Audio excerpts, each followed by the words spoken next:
In this video, we'd like to share with you 6 things that when we were first searching for Airbnb looked amazing and made them very tempting, but in practice only seemed to increase the price, but didn't really provide us with any extra value, or at least we personally didn't value it as much as we thought we would. Hi, I'm Frank. Hi, I'm Kim.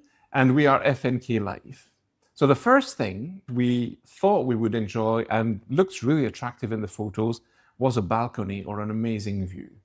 So the problem with the balcony, first of all, is we tend to travel to warm countries, and depending on the exposure, it was either too hot or too cold. Or full of insects. Full of insects in the evening, and we didn't really enjoy sitting there. And even when we did, let's say we got the perfect Airbnb, a beautiful balcony with a gorgeous view and no insects that evening, then the garden furniture was terrible.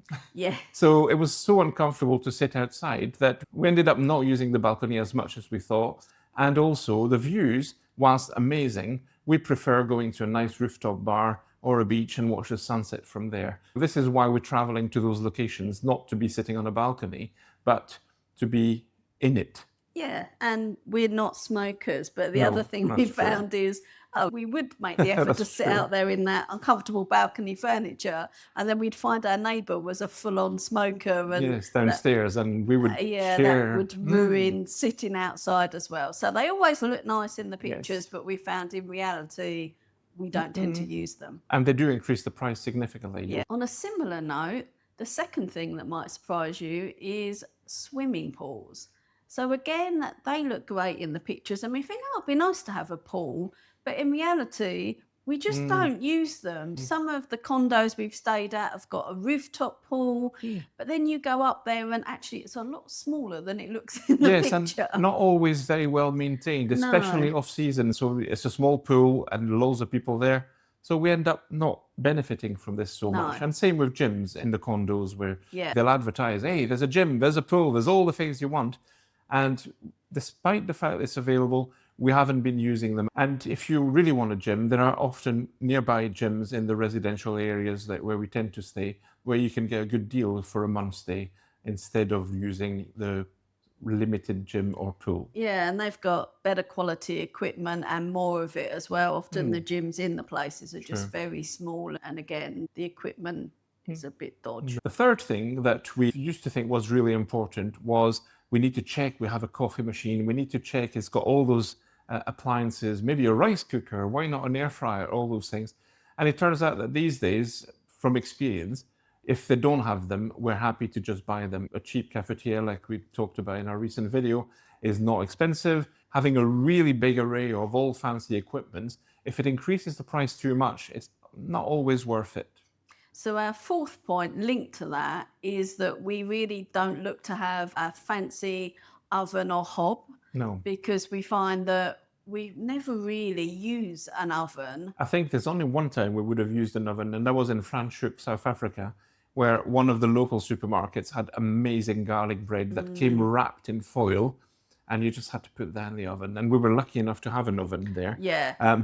To be fair, it was quite impressive and not good for necessarily our waistlines, but that was nice. So tasty. And the fact that it was wrapped up meant that you didn't make that much mess in the oven, which was good. But in general, we really don't use it. So as long as there is a hob of some kind and they've got a frying pan and a saucepan, then that's kind of enough for us. And most places have a microwave as well if it's needed. But yeah, we don't need to have a fancy kitchen. No, some of those Airbnbs will advertise, they'll have like fancy brands, kitchen appliances, and what we value most is a bit of kitchen space and surface space. Yeah. Those two things matter much more. It's nice to have, and you would consider maybe if you were buying for your own home, you would say, well, I want the best.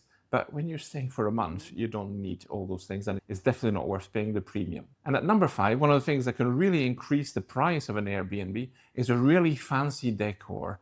You know, the ones where they have all the perfect touches, they have 72 photos, and all of them have little details, maybe a dangling plant, a little statue. I've heard of elephants that are just like little ornaments. True, yes, all the ornaments and the beautiful art on the walls, they do look great on the photos, but actually, in reality, you won't notice, or they'll get in the way. They've had really fancy dangly lampshades that every single time I would walk by the bed, they would tickle my hair.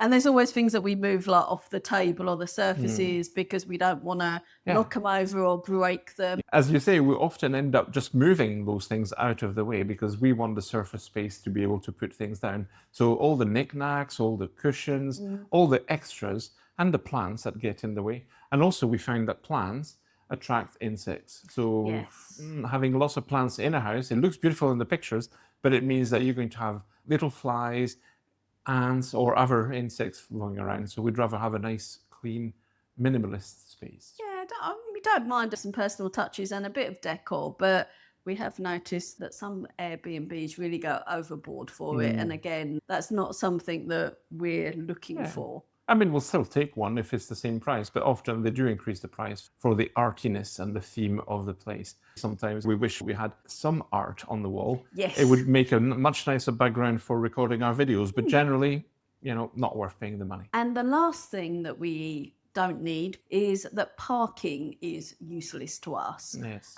So we know a lot of Airbnbs will offer that you can park. And sometimes we find it's a bit of a red flag because it can indicate that you need a car in an area, whereas we want to be able to walk everywhere and we want to know that there's somewhere nearby that we can get some shopping rather than have to drive to the big supermarkets that are around. So again, parking isn't worth anything to us. And we have no plan to even hire a car for the duration. We want to really enjoy the area we're in, and this is the point of our traveling. So here we go. That's our 6 reasons. We hope you found them useful. Are there any other things you find that, whether it's in a hotel or an Airbnb, in any accommodation when traveling, is maybe overrated, increases the price for no reason at all? Or maybe some of those 6 that we mentioned, for you, they are, but I really need this. I love this. I couldn't live in an apartment that wasn't beautifully decorated with feng shui. Maybe that is you. Let us know in the comments. I'd love to hear about that. So thanks very much for joining us. Please subscribe and we'll see you in the next one. Bye. Bye.